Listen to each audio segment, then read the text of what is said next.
अस्सलाम एवरीवन। पाकिस्तान में आजकल एक डिबेट बड़ी कॉमन हुई है और वो ये है कि आया पाकिस्तान का जो पार्लियामेंट्री फॉर्म ऑफ गवर्नमेंट है इसको रिप्लेस किया जाना चाहिए with presidential form of government के साथ या नहीं। तो आज इसी के ऊपर हम डिस्कशन करेंगे और इसके प्रोज एंड कॉन्स को देखेंगे। देखें, चाहे पार्लियामेंट्री फॉर्म ऑफ गवर्नमेंट हो या प्रेसिडेंशियल फॉर्म ऑफ गवर्नमेंट हो, ये दोनों ही डेमोक्रेटिक फॉर्म्स ऑफ गवर्नमेंट है। और जब पाकिस्तान मार्ज वजूद में आया था 1947 में, तो पाकिस्तान ने पॉलिटिकल सिस्टम जो इनहेरिट किया था वो था under Westminster model of democracy, जो कि अनदर नेम है पार्लियामेंट्री फॉर्म ऑफ गवर्नमेंट का। तो ये पार्लियामेंट्री फॉर्म ऑफ गवर्नमेंट या वेस्टमिंस्टर मॉडल ऑफ डेमोक्रेसी एक ऐसा फॉर्म ऑफ गवर्नमेंट है जिसमें people do not elect the government directly, but leave it to the elected legislature to install, supervise and then remove the government.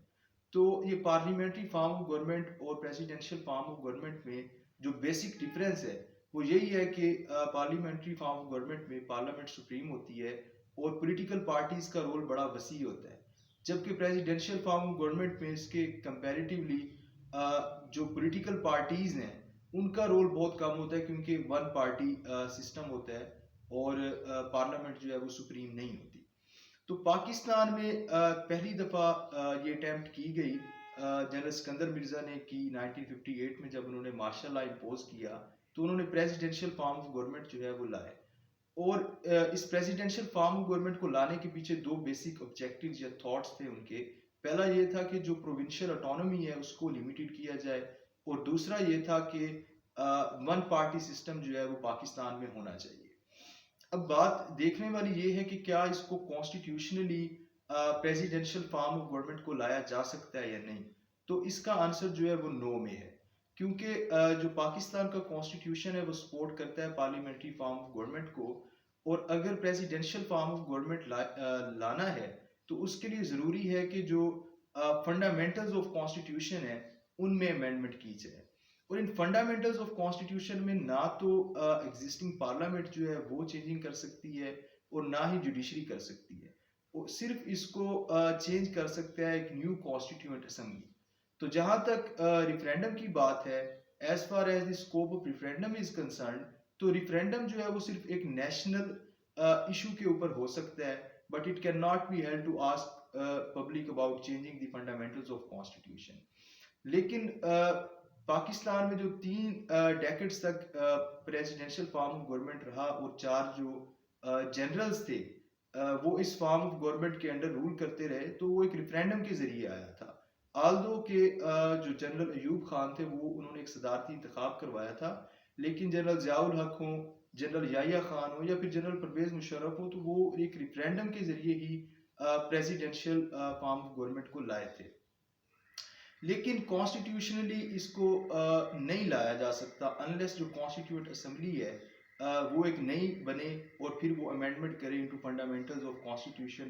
तो इस तरह से लाया जा सकता है प्रेसिडेंशियल फॉर्म ऑफ गवर्नमेंट को। देखें, इसके बाद एक और बड़ी लैंडमार्क डिसीजन आया 2019 में सुप्रीम कोर्ट ऑफ पाकिस्तान का, जिसमें जस्टिस अजमत सईद शेख और जो अदर जजेस थे सुप्रीम कोर्ट ऑफ पाकिस्तान के, उन्होंने ये कहा कि जी जुडिशरी ऑफ पाकिस्तान जो है will never support unconstitutional steps to change the characteristics of parliamentary form of government to bring a presidential form of government.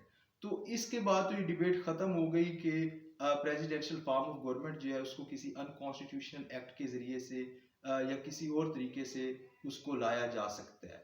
तो ये कॉन्स्टिट्यूशनली तो इसको लाया ही नहीं जा सकता जब तक एक न्यू कॉन्स्टिट्यूट असेंबली बने और फिर वो इसमें अमेंडमेंट करे कॉन्स्टिट्यूशन में और प्रेसिडेंशियल फॉर्म ऑफ गवर्नमेंट आए।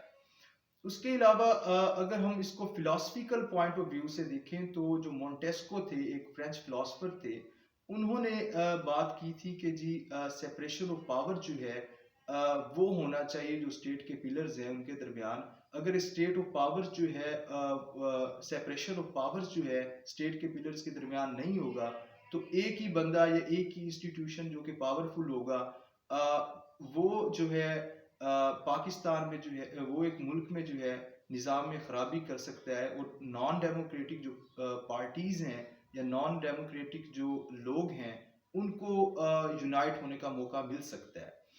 तो एक पार्लियामेंट्री फॉर्म ऑफ गवर्नमेंट में सेपरेशन ऑफ पावर जो है वो काफ़ी ज़्यादा नज़र आती है as compare to presidential form of government, क्योंकि प्रेसिडेंशियल फॉर्म ऑफ गवर्नमेंट में एक ही शख्स के पास बहुत सारी पावर्स होती हैं, सारी नहीं होती लेकिन बहुत सारी पावर्स प्रेसिडेंट के पास ही होती हैं। जबकि पार्लियामेंट्री फॉर्म ऑफ गवर्नमेंट में प्रॉपर सेपरेशन ऑफ पावर होता है। पार्लियामेंट सुप्रीम तो होती है लेकिन वो प्राइम मिनिस्टर जो है उसकी अकाउंटेबिलिटी कर सकती है, इसी तरह उसके खिलाफ वोट ऑफ नो कॉन्फिडेंस ला सकती है। और जो मुल्क का जो एग्जेक्टिव होता है वो भी आंसरेबल होता है टू पार्लियामेंट। इस तरह जो जुडिशरी है उसका रोल भी पार्लियामेंट्री फॉर्म ऑफ गवर्नमेंट में बड़ा वेल डिफाइंड होता है, जो कि मोर और लेस जो है प्रेसिडेंशियल फॉर्म ऑफ गवर्नमेंट में एब्सेंट होता है। तो चाहे कॉन्स्टिट्यूशनल पॉइंट ऑफ व्यू हो या फिर कोई एक फिलोसफिकल पॉइंट ऑफ व्यू हो, इसको हम देखें अगर तो हमें पता चलता है कि ये दोनों ही पार्लियामेंट्री फॉर्म ऑफ गवर्नमेंट को सपोर्ट करते हैं। इसके अलावा अगर हम देखें कि क्या नुकसान होते हैं प्रेसिडेंशियल फॉर्म ऑफ गवर्नमेंट में, तो देखें रूल ऑफ लॉ जो है उसकी वायलेशन बहुत ज़्यादा होती है। इसकी एग्जांपल ये लें कि 1962 का जो कॉन्स्टिट्यूशन था उसके अंडर एक लॉ था कि अगर प्रेसिडेंट ऑफ पाकिस्तान जो है उसकी डेथ हो जाती है, अगर वो बीमार है या उसकी इम्पीचमेंट हो जाती है, तो इन केसेस में जो पावर का ट्रांसफर होगा वो करेगा नेशनल असेंबली के स्पीकर को जब तक इलेक्शन नहीं हो जाते। लेकिन जब जनरल ज़ियाउल हक ने इक़्तिदार ट्रांसफ़र किया तो उन्होंने किया था जनरल याहिया खान को। हालांकि इक़्तिदार का ट्रांसफ़र होने का राइट जो था वो उस वक्त के स्पीकर जो थे नेशनल असेंबली के, जिनका ताल्लुक ईस्ट पाकिस्तान से था, वो नाम था उनका सरदार अब्दुल जब्बार खान, उनका राइट था। लेकिन नहीं किया क्योंकि प्रेसिडेंट इतना ज़्यादा पावरफुल था और बहुत ज़्यादा उसके पास पावर्स थी 1962 के कॉन्स्टिट्यूशन के अंडर। बल्कि ये तो पावर थी ही नहीं उसके पास, ये तो राइट ही नेशनल असेंबली के स्पीकर का था, लेकिन उसको वायलेट किया गया, अपने ही बनाए गए कॉन्स्टिट्यूशन की वायलेशन की गई। इस तरह 1977 में अगर देखें तो वो बेगम नुसरत भुट्टो केस जो है उसमें बेगम नुसरत भुट्टो साहिबा ने एक पिटीशन फाइल की against the detention of Zulfikar Ali Bhutto, जो कि एक इलीगल डिटेंशन थी अंडर आर्टिकल 184। तो उसको भी उनकी पिटीशन जो है उसको डिसमिस कर दिया गया और उसको on the ground of necessity और वेलफेयर ऑफ जो पीपल था, जो सुप्रीम कोर्ट ऑफ पाकिस्तान थे, सुप्रीम कोर्ट ऑफ पाकिस्तान ने उस एक्ट को, जो कि एक अनकॉन्स्टिट्यूशनल एक्ट था, उसको जस्टिफाई कर दिया। तो रूल ऑफ लॉ की वायलेशंस बहुत ज्यादा होती हैं। इसी तरह से जो एथनिक ग्रुप्स हैं उनका बहुत ज़्यादा राइज हो जाता है अगर प्रेसिडेंशियल फॉर्म ऑफ गवर्नमेंट हो। 1971 में देखें क्या हुआ था पाकिस्तान में, जो 1971 में जो सकूत डाका हुआ है उसके पीछे एक बहुत बड़ी वजह थी वो प्रेसिडेंशियल फॉर्म ऑफ गवर्नमेंट का होना था।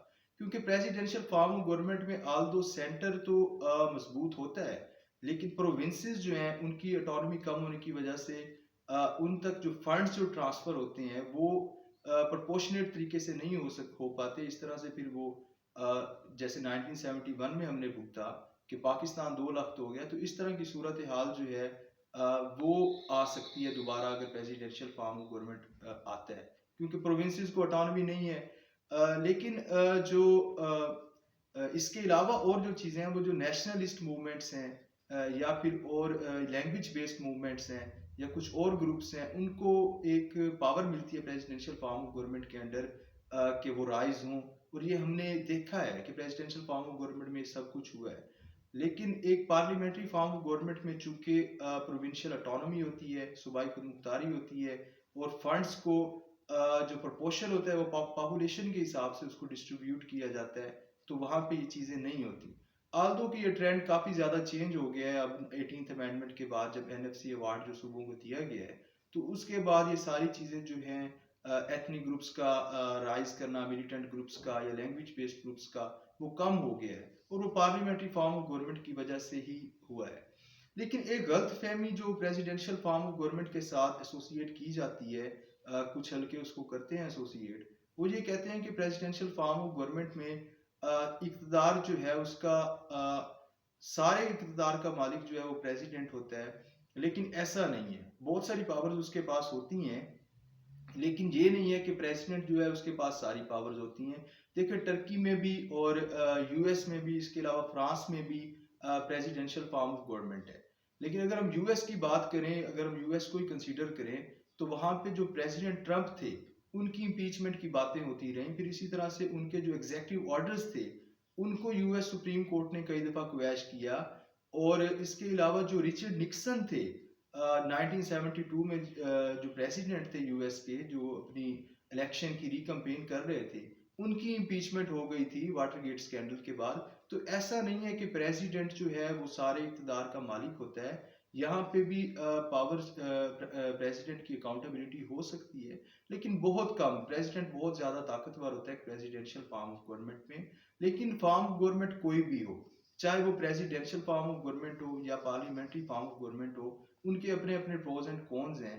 लेकिन अल्टीमेटली जो ज़रूरत है वो ये है कि हमारा जो बेसिक स्ट्रक्चर है, हमारा जो पॉलिटिकल सिस्टम है, वो चाहे प्रेसिडेंशियल हो या पार्लियामेंट्री फॉर्म ऑफ गवर्नमेंट हो, उसमें चेंजिंग की ज़रूरत है। क्योंकि बड़ा सक्सेसफुली कुछ ममालिक में प्रेसिडेंशियल फॉर्म ऑफ गवर्नमेंट चल रहा है, और बड़ा ही successfully parliamentary form of government भी कुछ ममालिक में चल रहा है। और हम ये ब्लेम नहीं कर सकते कि प्रेसिडेंशियल फॉर्म ऑफ गवर्नमेंट के आने से बहुत सारे जो इश्यूज हैं हमारे हल हो जाएंगे। क्योंकि 3 डेकेड्स तक प्रेसिडेंशियल फॉर्म ऑफ गवर्नमेंट ही रहा पाकिस्तान में, जो कि पार्लियामेंट्री फॉर्म ऑफ गवर्नमेंट से ज़्यादा अरसा रहा।